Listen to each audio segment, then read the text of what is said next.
Assalamualaikum warahmatullahi wabarakatuh. Innal hamdalillah nahmaduhu wa nasta'inuhu wa nastahdi wa natubu ilaih wa na'udzu billahi min syururi anfusina wa sayyiati a'malina. May yahdihillahu fala mudhillalah wa may yudlil fala hadiyalah. Asyhadu an la ilaha illallah wahdahu la syarikalah wa asyhadu anna Muhammadan abduhu wa rasuluh. Allahumma sholli wa sallim wa barik ala nabiyyina Muhammadin wa ala alihi wa ashabihi wa man tabi'ahum bi ihsanin ila yaumiddin. Ibu bapak sekalian, para jamaah rahimakumullah.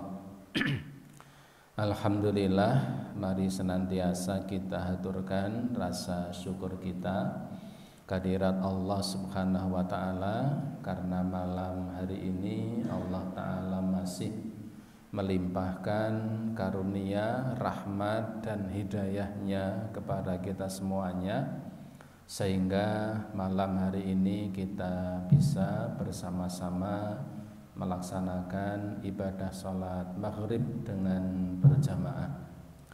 Salawat dan salam tidak lupa semoga tercurah atas Nabiyuna Muhammad sallallahu alaihi wa alihi wasallam, yang semoga terlimpah pula kepada seluruh keluarganya dan semua umatnya yang senantiasa istiqomah dengan dinullah ini sampai hari kiamat kelak. Ibu bapak sekalian, para jamaah rahimakumullah, pada pertemuan yang telah lalu kita sampai telah melewati bab yang menjelaskan tentang masalah siwak, ya, masalah siwak.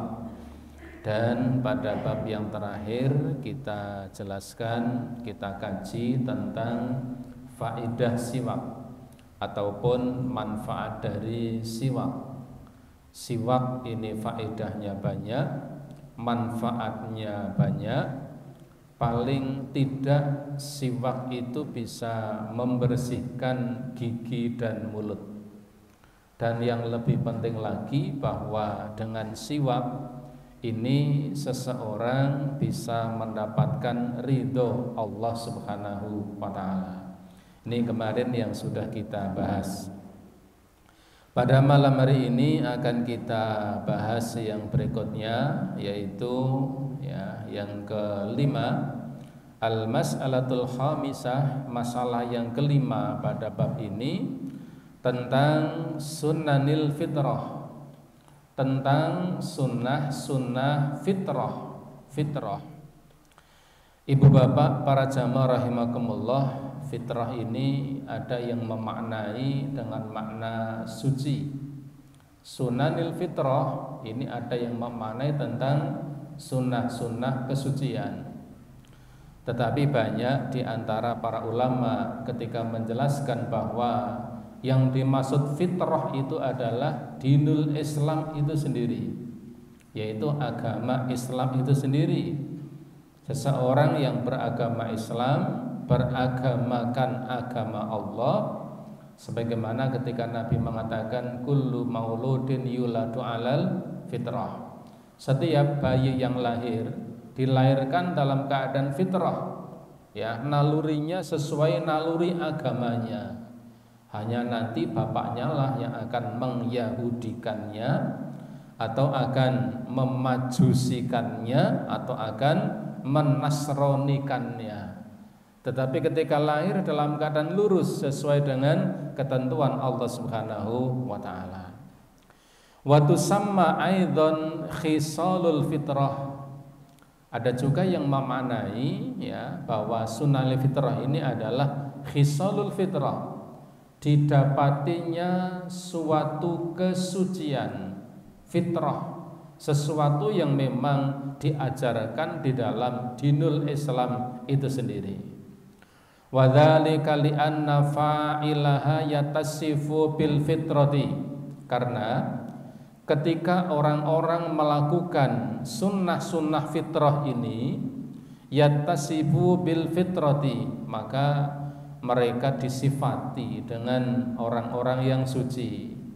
Allati fatarallahu nasa 'alaiha wastihbaha lahum, yang sunnah-sunnah fitrah ini adalah apa yang telah Allah Ta'ala tentukan bagi para hambanya, bagi para manusia. Wastihbaha lahum, dan Allah pun menyukai ketika para hamba melaksanakan sunnah-sunnah fitrah ini. Liyakunu ala ahsani hayatin wa akmalu suratin, karena ketika melaksanakan sunnah-sunnah fitrah ini, maka keadaan manusia akan menjadi ahsanu hay'ah, akan menjadi kondisi yang terbaik, ya, dan juga akmalu suratin, dalam penampilan yang sempurna. Kondisinya baik, penampilannya sempurna ketika melaksanakan sunnah-sunnah fitrah ini. An Abi Hurairah, ya, sebagaimana sunnah-sunnah fitrah ini seperti apa yang disabdakan oleh Nabi sallallahu alaihi wasallam dari Abu Hurairah. Beliau mengatakan, qala Rasulullah sallallahu alaihi wasallam, Rasulullah sallallahu alaihi wasallam bersabda, khamsun minal fitrati, ada 5 perkara yang termasuk fitrah yang telah Allah tentukan bagi para hambanya. 5 perkara ini termasuk fitrah Islam, ya. Ketika 5 hal ini dilakukan, maka seseorang akan mendapatkan atau akan menjadi kondisi yang terbaik, penampilannya pun juga sempurna. 5 hal ini ada di antaranya adalah yang dihukumi wajib, ada di antara 5 ini yang hukumnya adalah mustahab atau sunnah.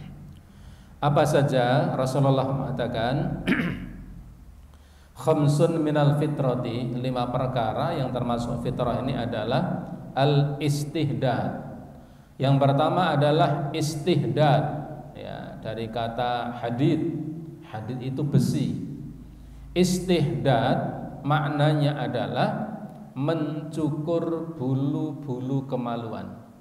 Ini termasuk sunnah minal fitrah, termasuk kesucian. Wal khitan, yang kedua adalah khitan. Khitan bahasa Jawanya apa? Supit, ya, atau bahasa khitan itu sudah menjadi bahasa Arab yang diadopsi ke bahasa Indonesia. Khitan, sunat, ya, bukan sunnah, sunat. Wa qassus syarib, dan qassu dari kata-kata mikos. Mikos itu gunting. Qassus syarib maknanya menggunting kumis, ya, merapikan kumis, ya. Jadi kumisnya dirapikan, bukan dibiarkan aut-autan, ya. Karena kan ada orang itu yang kumisnya lebat, jadi menutupi mulutnya, ya. Supaya tidak menutupi, maka kemudian dipelintir ke samping kanan dan kiri, ke sini, sehingga semakin panjang-panjang, maka dikumpulkan di kedua pipinya, kelihatan kereng dan garang. Qassus syarib, merapikan, menggunting kumis. Wan natful ibti, wan natfu, dan mencabut ibet. Ibet itu rambut ketiak, ya. Wa taklimil al-azfari, dan yang kelima adalah memotong kuku. 5 perkara ini termasuk fitrah, termasuk itulah yang digariskan dalam Islam. 5 hal ini menjadi bagian dari sempurnanya penampilan seseorang, dan dengan 5 perkara ini akan terjagalah kebersihan, kemudian penampakan yang baik, kesucian dan lain sebagainya. Ibu bapak jamaah rahimakumullah, 5 hal ini kemudian dijelaskan ya. Al-ula, yang pertama, al-istihdad. Istihdad dari kata hadid. Hadid itu besi. Istihdad berarti menggunakan besi, Wa huwa halqul anati, yaitu mencukur anah. Apa itu anah? Wahiya sya'run nabit haulal farji. Ini saya harus baca secara tekstual ya. Wahiya sya'run, yaitu rambut, nabit yang tumbuh, haulal farji, di sekitar kemaluan ya. Jadi istihdad itu adalah mencukur. Halqu itu mencukur. Kalau mencukur berarti habis ya, brondol bahasa Jawanya, resik begitu. Wahiya sya'run nabit haulal farji, yaitu mencukur bulu atau rambut yang ada di sekitar kemaluan. Summiya bidzalikal isti'malul hadid, dinamakan istihdad itu karena menggunakan hadid, menggunakan besi untuk membersihkan bulu-bulu yang ada di sekitar kemaluan tersebut. Wahia Musa, misalnya ada dengan Musa, sin kecil, artinya Musa itu adalah silet ya. Jadi menggunakan silet besi untuk membersihkan bulu-bulu yang ada pada sekitar kemaluan. Dan ini berlaku baik bagi kaum laki-laki dan kaum perempuan. Bukannya laki-laki saja, bukannya perempuan saja, tetapi berlaku bagi kaum laki-laki dan bagi perempuan.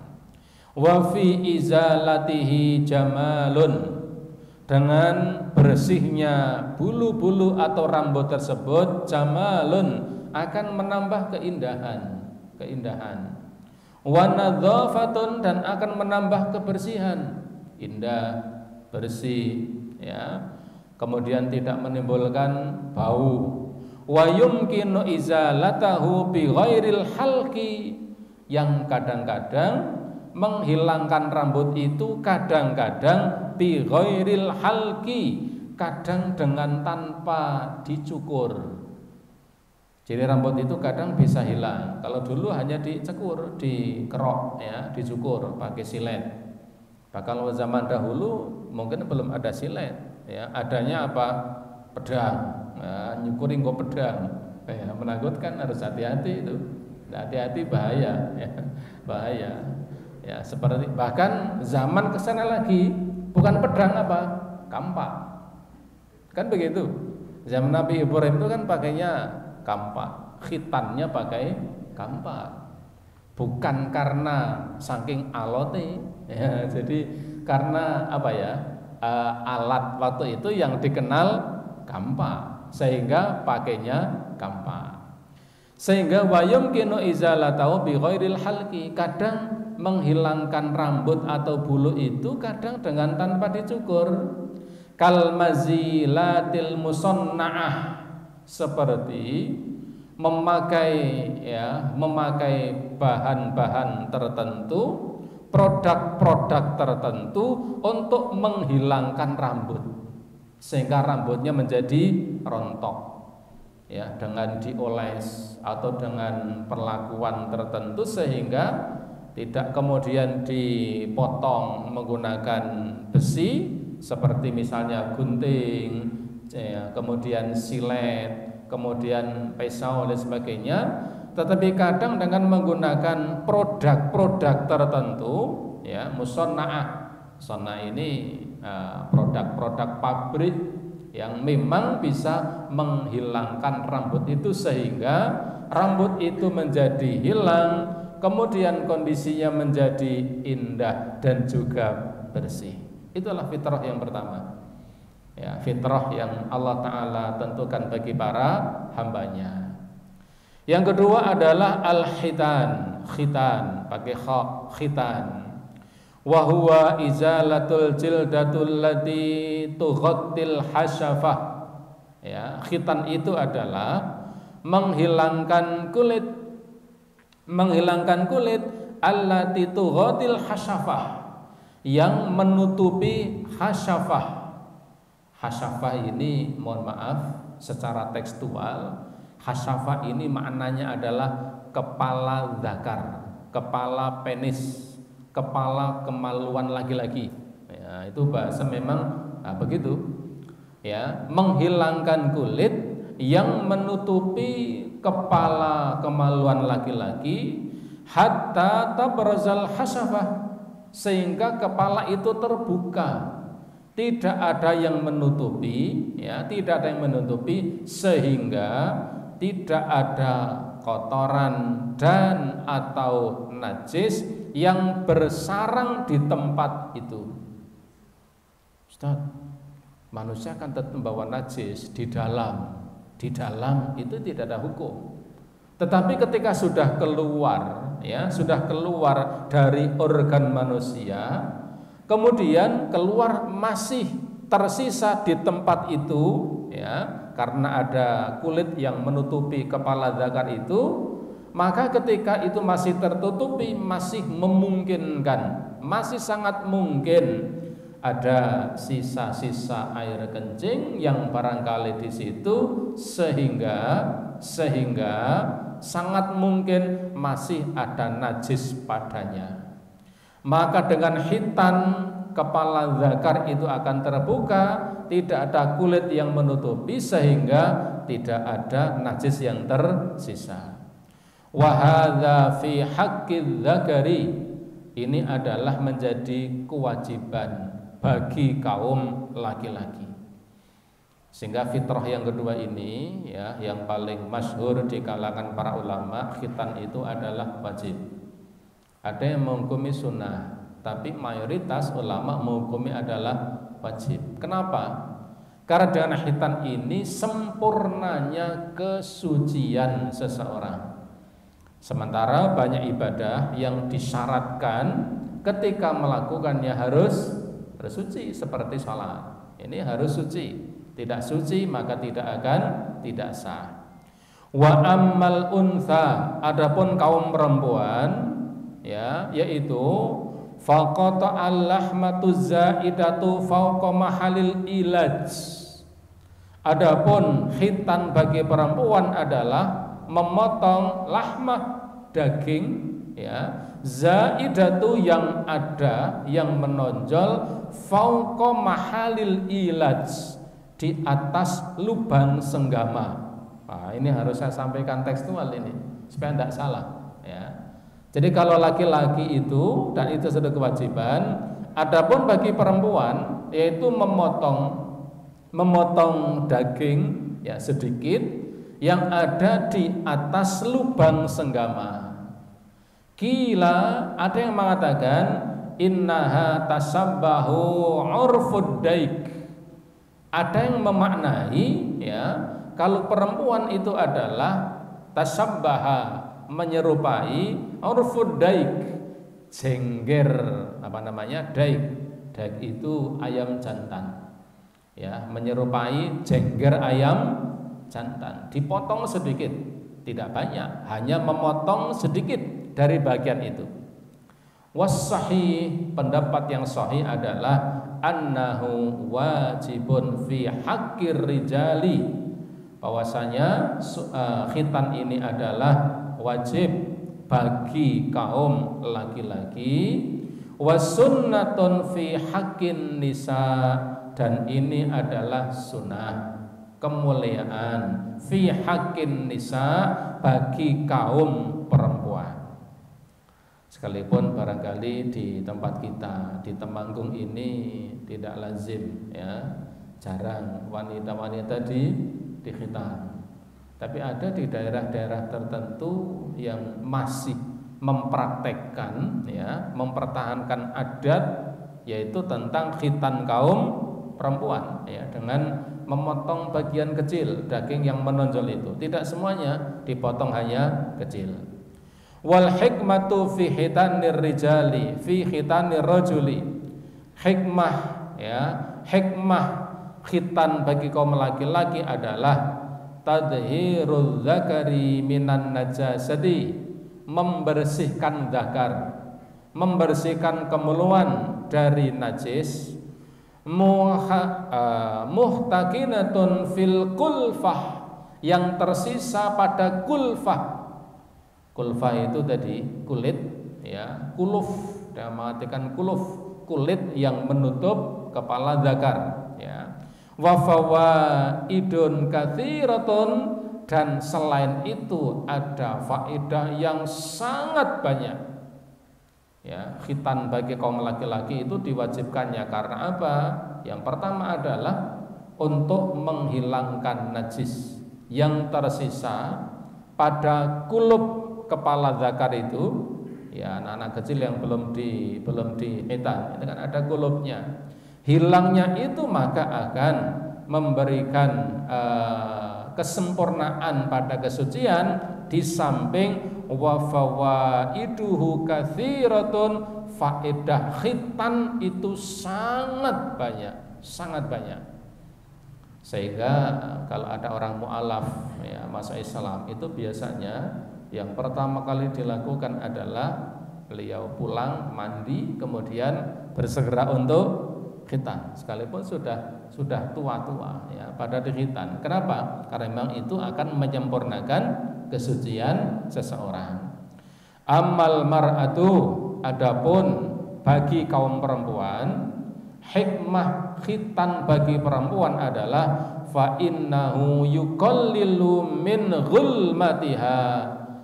Khitan bagi perempuan itu bisa mengurangi gejolaknya.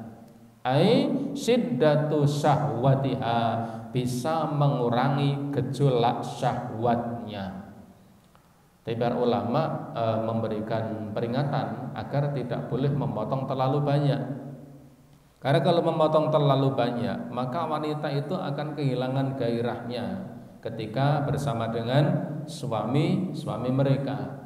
Ketika bersama dengan suami mereka, kalau memotongnya terlalu banyak, maka syahwatnya hilang. Tapi ketika dipotong hanya sedikit, itu akan mengurangi gejolak syahwatnya. Wa yustahabbu ayyakuna fil yaumi sabi' lil mauludi. Dan kalau di dalam kitab ini disebutkan menarik ini, disunahkan khitan itu adalah fil yaumi sabi', pada hari ketujuh, lil mauludi, dari kelahiran anak. Nah, ini yang di tempat kita yang jarang. Tempat kita rata-rata khitan itu SD, SD kelas berapa? Antara kelas 3, 4, 5. Kelas 6 belum khitan, malu, ya. Kalau kelas 1 belum berani. Saya dulu punya anak yang kedua, ya, itu sudah toto-toto. Ketika kemudian sudah datang ke tempat mau dikhitan, kelas 1 lihat pisaunya, lari, tidak jadi. Karena semangat, ya, semangat tapi belum tahu seperti apa. Begitu kelas 3 SD kemudian berani. Rata-rata khitan itu kelas 2, kelas 3, kelas 4, kelas 5. Kelas 1 kadang belum berani. Untuk kelas 6 sudah malu kalau belum dikhitan, apalagi SMP belum khitan, itu seperti aib, ya, kalau di tempat kita. Tapi ada beberapa daerah, kawasan tertentu yang khitannya itu memang ketika anak-anak. Saya punya family di Jakarta, putranya laki-laki, semuanya dikhitan ketika usianya masih bayi dan usia 7 hari. Jadi masih kecil, ya, masih bayi, ya. Dan ketika masih bayi itu kenapa? Li'annahu asra'u lil barok. Kalau usianya masih kecil itu lebih cepat barok, ya. Ini barok bahasa Arab, bukan bahasa Jawa. Kalau bahasa Jawa barok apa? Turu. Asra'u lil barok, mempercepat kesembuhan. Ini kalau khitannya masih kecil. Semakin tua, semakin lama penyembuhannya. Apalagi khitannya pun tua. Ya, orang tua itu kan jatuh nanti tiba saja, kepeleset jatuh, sembuhnya setengah bulan belum sembuh. Kalau anak-anak jatuh, tangi, melayu, ya, itu tidak didapati kalau untuk yang sudah sepuh. Khitan ketika masih bayi lebih cepat untuk sembuh. Waliyan sausaghiru ala akmalil hal. Nah, ini medis ini. Nah, Pak Arif ini bagiannya. Waliyan sausaghiru ala akmalil hal. Dan supaya kalau khitan masih kecil itu bisa menyempurnakan pertumbuhan anak. Wa'alam itu. Jadi bisa menyempurnakan pertumbuhan anak. Wa'alam betul dan tidaknya. Tapi biasanya anak-anak SD itu ketika selesai khitan itu akan ada perkembangan yang signifikan dibanding sebelumnya. Tadinya kecil, begitu di khitan betotong ya, betotong kemudian menjadi besar ya.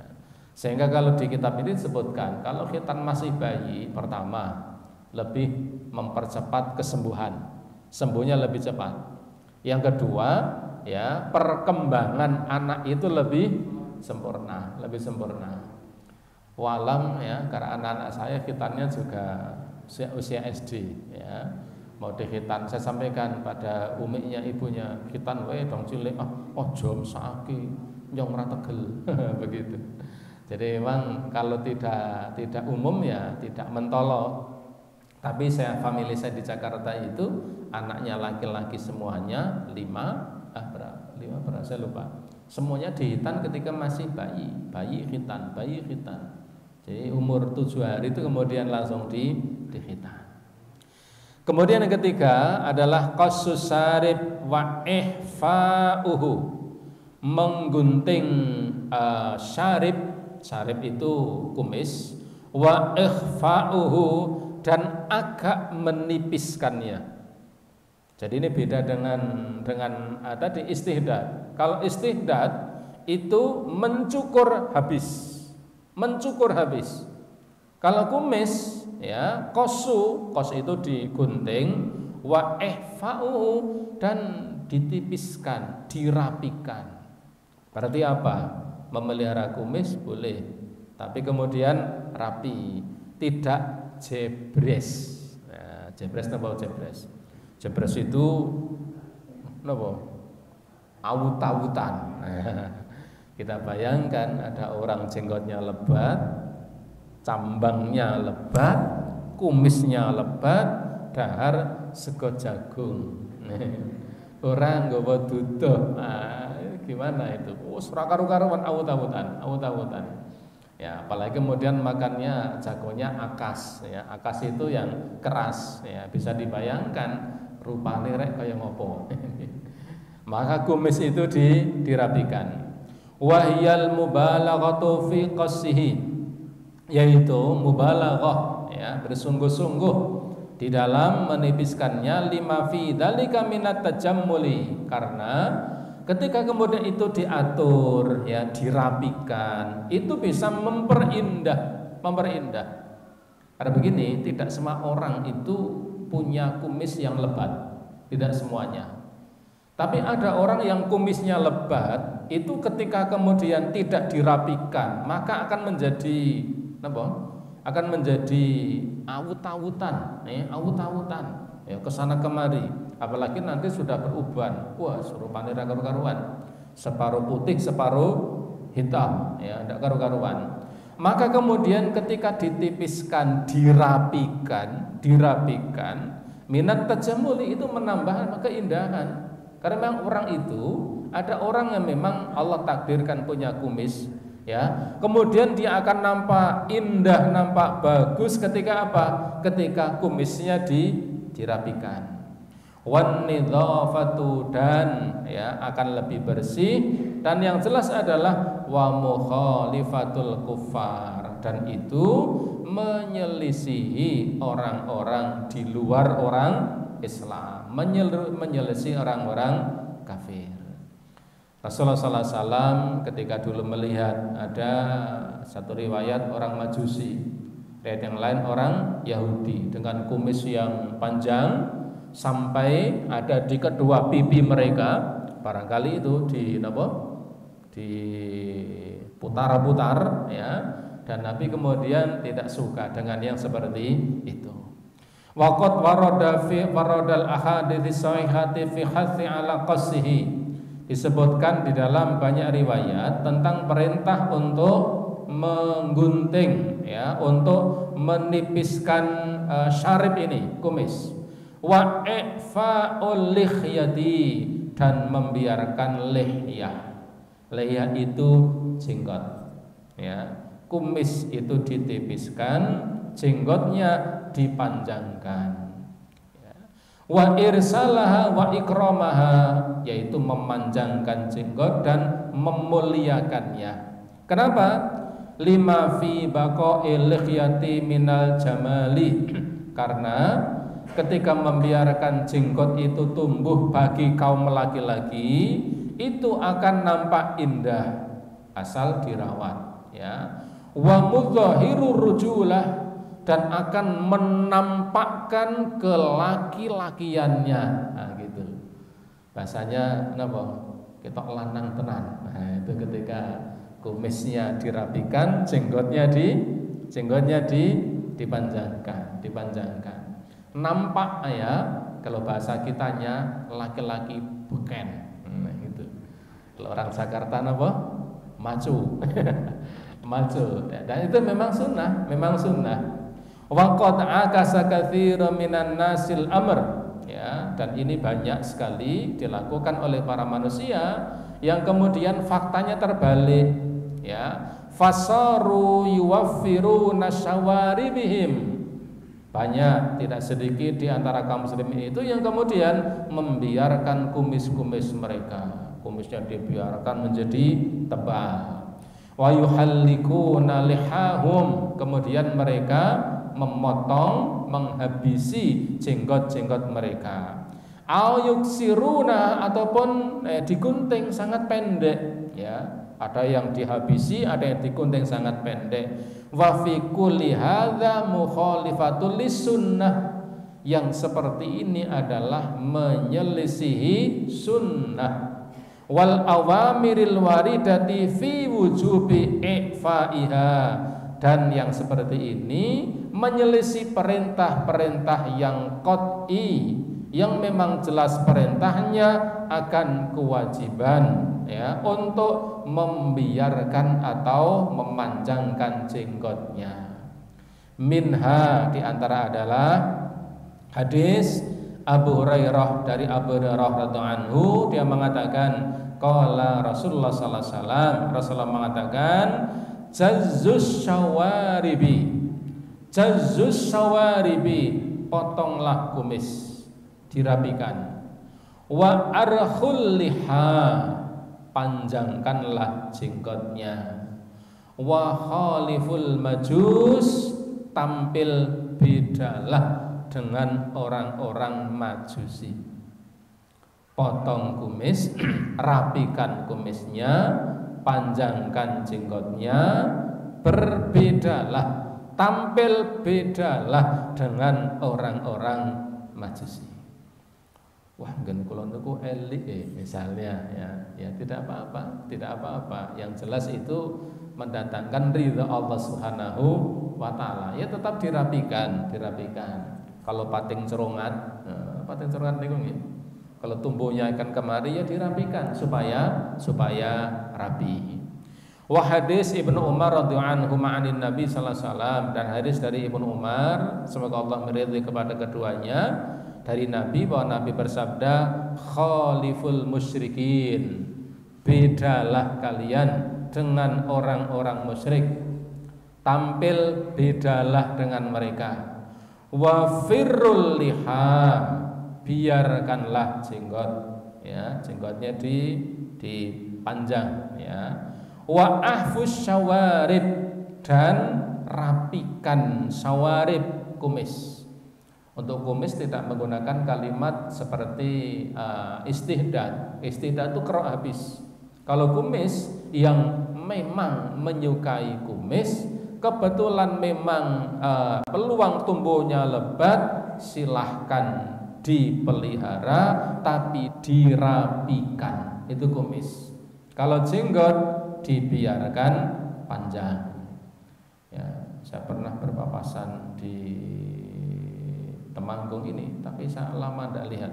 Ya, jenggotnya itu sampai ikat pinggang, sampai ikat pinggang, dan itu lebat. Kebetulan rambutnya juga lebat.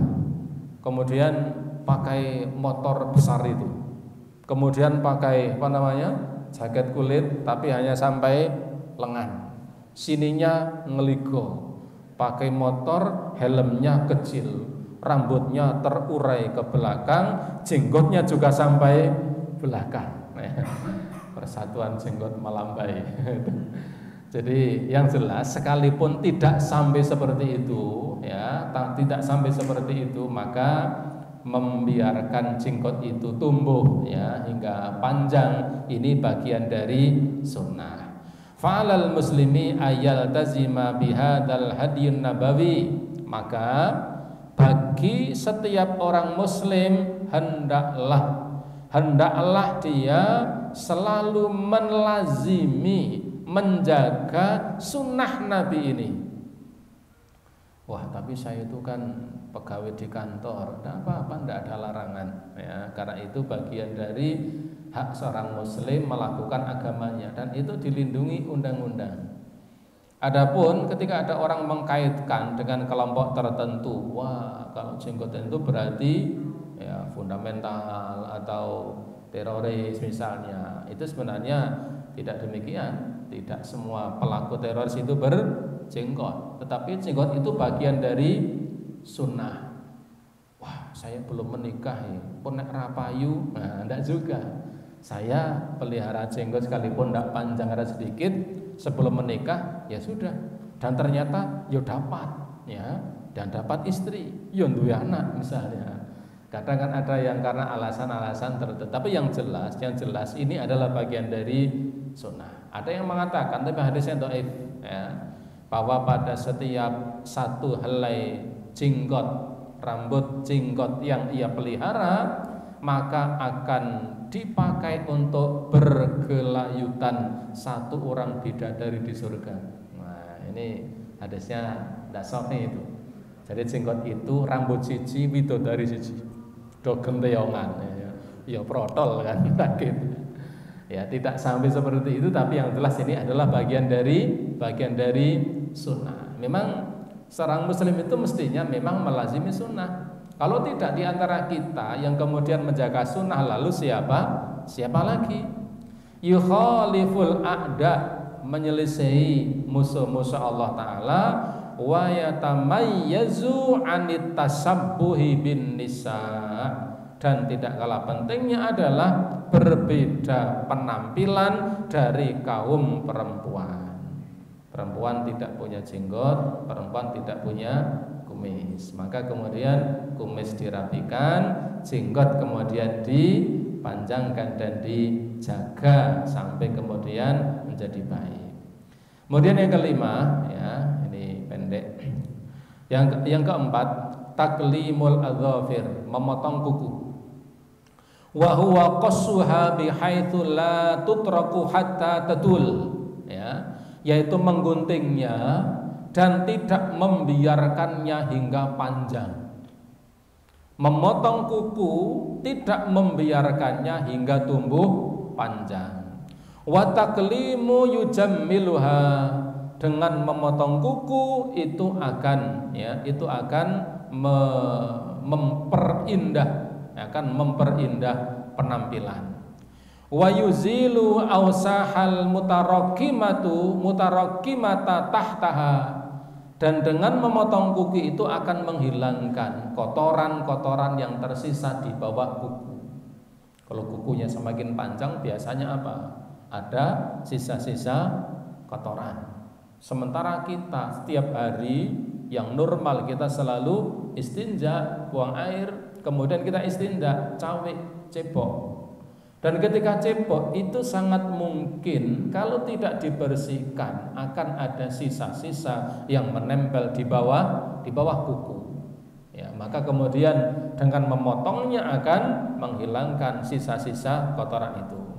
Wa qad halafadil fitratun nabawiyatu ba'dul muslimin, ya, banyak yang menyelisih fitrah, menyelisih fitrah Nabi sallallahu alaihi wasallam, ya, sebagian dari kaum muslimin fasaru yutiluna azfarahum, ada di antara mereka yang memanjangkan kuku-kuku mereka. Maka pernah ada masuk dalam jenis apa namanya, rekor, ya, kukunya itu panjang sampai 2 meter. Jadi kukunya ngurwel sampai 2 meter. Ya, kalau seperti itu umat Islam tidak mungkin. Kalau seorang muslim yang baik tidak mungkin akan biasa seperti itu. Nek cewek njur pripun? Wudu terus bagaimana? Kalau kemudian dia garuk-garuk, nah, sudah ada alatnya, kok gantol misalnya. Kukunya itu terlalu panjang, sangat panjang. Maka ada di antara mereka yang memanjangkan kuku mereka, au adzafiru isba'il muayyin min aidihim, atau memanjangkan salah satu di antara jari-jari tangannya hingga panjang. Kullu dzalika min tazyini syaitani wa taqlidi a'da'illah. Semua ini ketika memanjangkan kuku sampai panjang, hakikatnya itu adalah jebakan hiasan syaitan, dan yang jelas itu mengikuti a'da'illah, taklid kepada musuh-musuh Allah Subhanahu wa taala. Artinya kuku kemudian dipotong, tidak sampai dipanjangkan. Kapan motongnya? Kapanpun bisa untuk dilakukan. Haruskah di hari Jumat? Tidak harus. Ada beberapa hadis yang menjelaskan tentang keharusan memotong kuku di hari Jumat, tapi hadisnya lemah. Seseorang memotong kuku boleh kapanpun, hari kapanpun boleh. Hanya sebagian di kalangan para sahabat ketika itu menyukai memotong kuku di hari Jumat. Kenapa? Hari Jumat itu adalah aidnya kaum muslimin, kecuali Idul Fitri dan Idul Adha. Karena Nabi memerintahkan untuk membersihkan badan ketika akan datang melaksanakan salat Jumat, mandi, memakai minyak wangi, kondisi yang bersih, maka kondisi bersih itu akan lebih sempurna jika tidak menyisakan kotoran di bawah kuku-kuku mereka. Maka seperti Abdullah bin Umar, kemudian ada beberapa sahabat yang lain membiasakan memotong kuku pada hari Jumat. Karena apa? Hari Jumat itu adalah hari berkumpulnya manusia, berkumpul dalam jumlah yang banyak, sehingga dalam kondisi yang terbaik, lebih suci, maka itu akan menjadi lebih Ibu bapak jamaah rahimakumullah, barangkali sampai nomor 4 ya, nomor 5 tidak bisa terbaca semuanya. Yang kelima adalah natful ibti, yaitu mencabut bulu ketiak, baik dicabut atau dihilangkan dengan dicukur dengan alat-alat tertentu, atau menggunakan sesuatu yang bisa menghilangkan rambut ketiak. Itu yang maksud dengan para ulama. Jadi tidak harus dicabut ya, tetapi dihilangkan ya, baik dengan alat tertentu atau dengan benda-benda tertentu yang bisa digunakan untuk sarana hilangnya bulu ketiak. Karena padanya ada sesuatu yang kotor, menimbulkan sesuatu yang bau dan lain sebagainya. Ibu bapak para jamaah rahimakumullah, sampai di sini yang bisa kita baca pada malam hari ini. Semoga bermanfaat. Segala kesalahan kekhilafan semoga Allah memberi ampunan. Sebelum saya akhiri, ada pertanyaan? Wonten? Oke.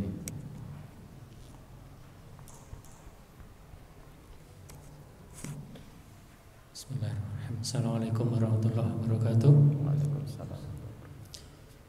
Yang pertama berhubungan dengan mencukur bulu kemaluan. Itu rentang waktu kita mencukurnya itu berapa hari? Apakah ada nas-nas tertentu? Yang kedua, di tumbuhnya bulu daerah kemaluan itu kan sampai di dubulnya. Apakah cara mencukur itu sampai di dubulnya, khususnya bagi kaum laki-laki? Yang kedua berhubungan dengan khitan atau sunat. Itu khususnya bagi perempuan. Maaf, ini secara anatomi itu kan memang di atas itu ada yang namanya, bahasa medisnya itu klitoris.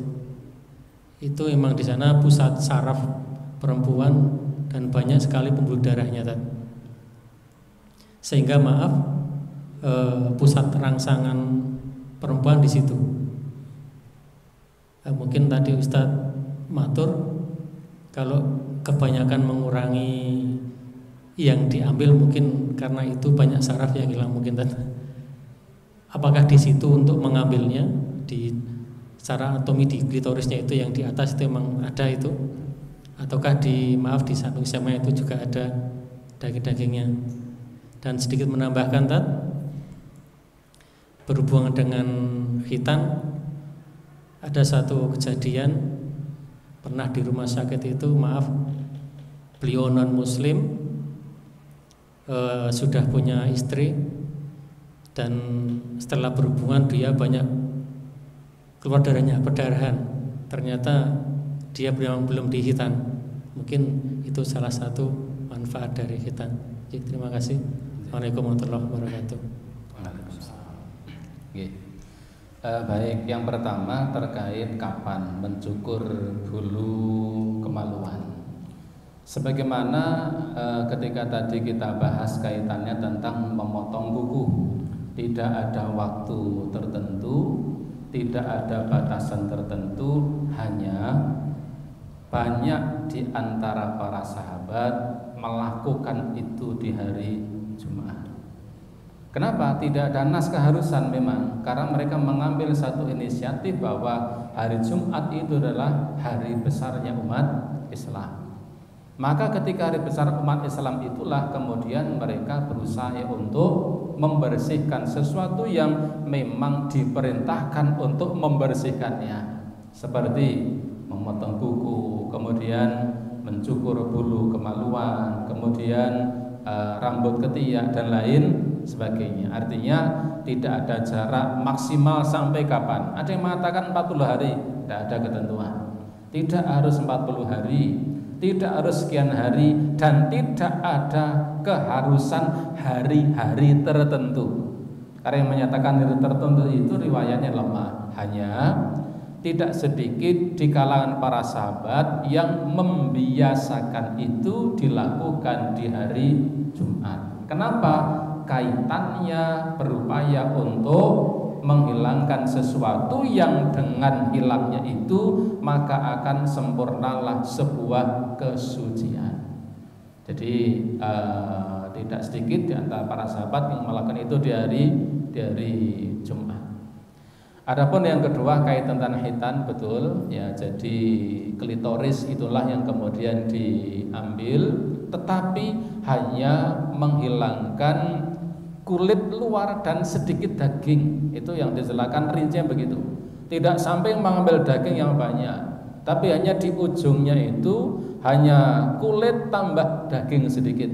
Tidak kemudian diambil semuanya. Klitoris itulah yang dimaksud untuk dikurangi sedikit bagian. Karena apa? Untuk mengurangi gejolak syahwatnya.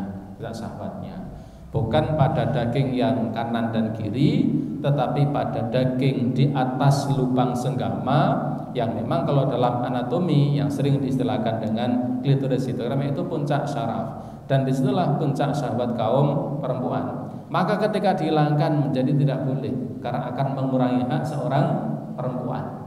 Maka dipotong sedikit, bahkan hanya daging kecil di bawah kulit, tidak sampai menghilangkan sampai banyak. Allah alam bisawab. Cakap? Oke. Mengenai memotong kuku itu, Ustaz. Bismillah. Mengenai memotong kuku, apakah ada urutan-urutan tertentu, misalkan dari kelingking terus ke jari tengah terus ibu jari gitu yang sesuai sunnah? Karena saya pernah melihat itu ada semacam gambar menjelaskan tentang memotong kuku sesuai sunnah gitu. Itu aja, Ustaz. Baik. Terus kalian, memotong kuku berbeda dengan tata cara berwudu. Ketika kita berwudu, ketika kita menyela-nyela jari kaki, maka syariatnya, tuntunannya adalah dengan menggunakan apa ini? Kelingking. Ya, etikanya adalah dengan menggunakan kelingking tangan kiri, lalu dimasukkan ke sela-sela jari kaki yang paling kanan dari kelingkingnya ke kiri sampai ibu jari. Kemudian beralih ke kaki kiri dari ibu jari sampai ke kelingkingnya. Itu tata cara menyela-nyela jari kaki ketika berwudu. Ini tidak sama ketika seseorang memotong kuku. Tidak ada riwayat-riwayat yang sahih tentang kaifiyah tata cara memotongnya, dan tidak ada ketentuan yang sahih tentang kapan memotongnya. Jadi tidak ada ketentuan syar'i yang sahih tentang tata cara memotongnya, apakah dari jempolnya, apakah dari kelingkingnya. Jadi tidak ada riwayat yang sahih terkait ketentuan cara memotongnya dan waktu memotongnya. Tidak ada waktu khusus dan tidak ada ketentuan khusus. Kita boleh misalnya dari kelingkingnya